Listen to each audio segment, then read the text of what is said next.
about Caitlin is that she never was bigger than the program. I don't know if that makes sense, but like, it wasn't like she wasn't trying to take over. It wasn't, I don't know how to explain that. You know what I'm trying to say though? Yeah, no, I know what you're trying to say. It's like she knows who she is. She comes in. She's going to obviously do her part because that's what being a professional athlete is. But everyone thinks the Caitlin Clark story is a simple one. A college phenom enters the pros and faces a little jealousy. But the truth is far darker. What's happening to her isn't just a welcome to the league moment. It's the symptom of a secret battle being waged, not on the court, but in the corridors of power in the media, and in a league terrified of the very revolution it desperately needs. The hard fouls and the trash talk are just the surface. Beneath it all lies a story of money, identity, and a calculated decision that has divided the sport. We're told this is just about basketball, but what I'm about to reveal will show you it's about everything. We'll uncover why Diana Taurasi's infamous "reality is coming" comment was more than just a warning, it was a prophecy.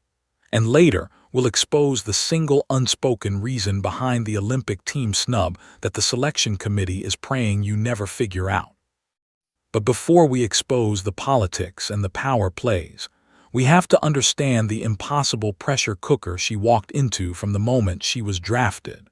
with the understanding of fitting into a team, making sure we fit, making sure we have chemistry. So it's never bigger than like the group it's like itself. She wasn't trying to be bigger than everybody. Like within our locker room, she wasn't trying to be bigger than anyone else. And I think the way that her style of play, it ended up complimenting me, ended up complimenting AB. And so like, Caitlin Clark didn't just enter the WNBA with a target on her back.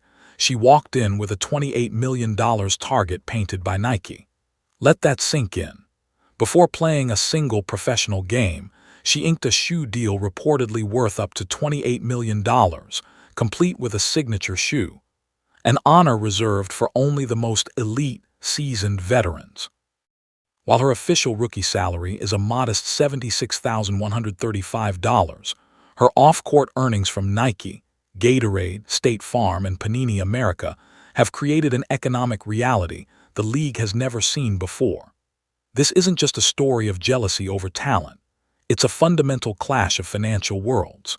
For years, WNBA legends have fought tooth and nail for charter flights and incremental pay raises, building the league brick by painful brick. Then in walks a rookie who, through her own incredible talent and marketability, instantly becomes a financial titan, eclipsing almost everyone.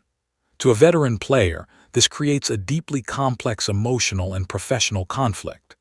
As A'ja Wilson, a two-time MVP, subtly pointed out, a huge part of the narrative is about race. But it's also about watching the media machine anoint a new face while ignoring the champions who already built the house. Every hard foul she takes isn't just a physical test, it's a message. It's players telling her and the world, you have the money and the fame, but you have to earn the respect here on our terms. She's in an impossible position, expected to be a humble rookie learning the ropes, while simultaneously being marketed as the savior carrying the financial future of the entire sport. This unprecedented pressure created a simmering tension that was destined to boil over. And one specific incident, on a Saturday afternoon in Indiana, would blow the lid off the entire conflict for the world to see. We all have our different styles of way of playing it, but the passion for it with Caitlin, when she didn't play compared to when she did play, remained the same. And like, I respected that about her because it could have easily not been that way. You know, you have people that come in and not want to do or buy in once it's not, or once it don't go their way, or once unfortunate things happen and you can't play and injury happens and you're not getting your body the way you want to. And so I can respect the fact that she kept the program, and she didn't let her passion for it waver because she ended up pouring in more than she thought. And it was dope because she could have easily not been that person. It was a cheap shot that lasted less than a second, but the fallout from Chennedy Carter's blindside hip check exposed a fault line running straight through the heart of the WNBA. During the third quarter of a game against the Chicago Sky, as the ball went out of bounds, Carter walked up to an unsuspecting Caitlin Clark and leveled her with a shoulder check, sending her to the floor. The foul was initially called a common foul, and the game moved on, but the internet did not. The clip went viral, and the incident became a national referendum on how Clark was being treated. Carter's refusal to answer questions about it post-game, coupled with footage of teammate Angel Reese appearing to celebrate the foul from the bench, ignited a full-blown media firestorm. This was no longer about basketball. It became a flashpoint for every simmering debate about race, respect, and sportsmanship. But here's the part of the story that gets twisted. While the world debated the foul, something far more significant was happening behind the scenes. Clark's name was being co-opted by political commentators and culture warriors, turning a basketball issue into a proxy war for causes she never asked to be part of. The league, caught completely flat-footed, only upgraded the foul to a flagrant one the next day, a move widely seen as a reaction to public pressure rather than a proactive defense of its biggest star. The incident forced a conversation the WNBA wasn't ready for, exposing its struggle to protect its main asset while also respecting the fierce competitiveness of its veteran players.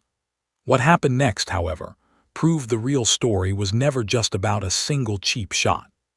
I would build on what I was saying and add, from what I'm hearing from you, is like she was like that way in the locker room too. Yes. Yeah.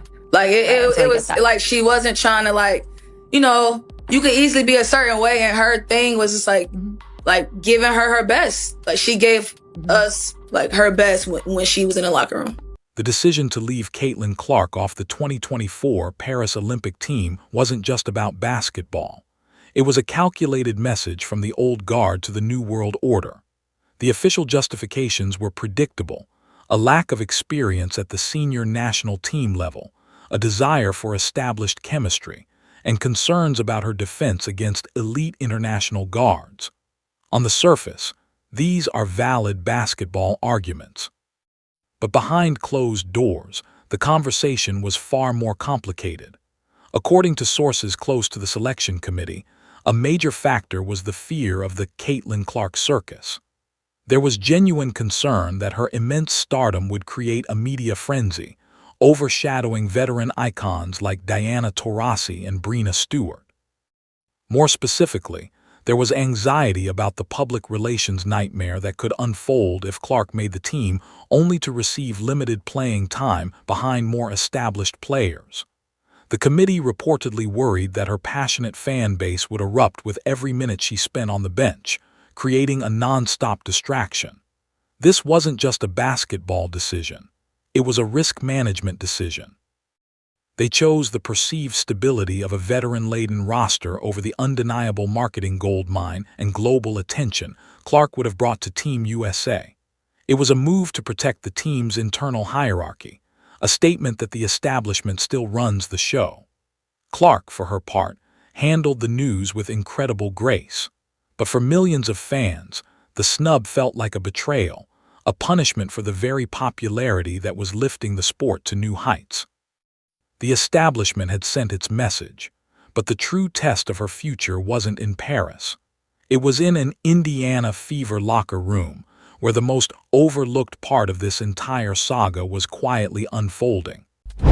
Yeah, the time I've spent with Caitlin, like she definitely has like, oh, you're like my little sister. Yes. Because she likes to talk about basketball and kind of troll a little bit. Yeah, goodness. Exactly. You talk about a kid in the candy store, that's Caitlin. Yep. Tutu, she is, but in a good way. She's a live light. After the flagrant fouls, the media frenzy, and the Olympic drama, the real question remains, can Caitlin Clark actually win? And I don't just mean winning games. I mean winning the respect of a league she is simultaneously saving and disrupting. We began this journey by saying her story wasn't a simple case of jealousy, and now, the full, complex picture is clear. This is a story about the collision of money, power, and media narrative.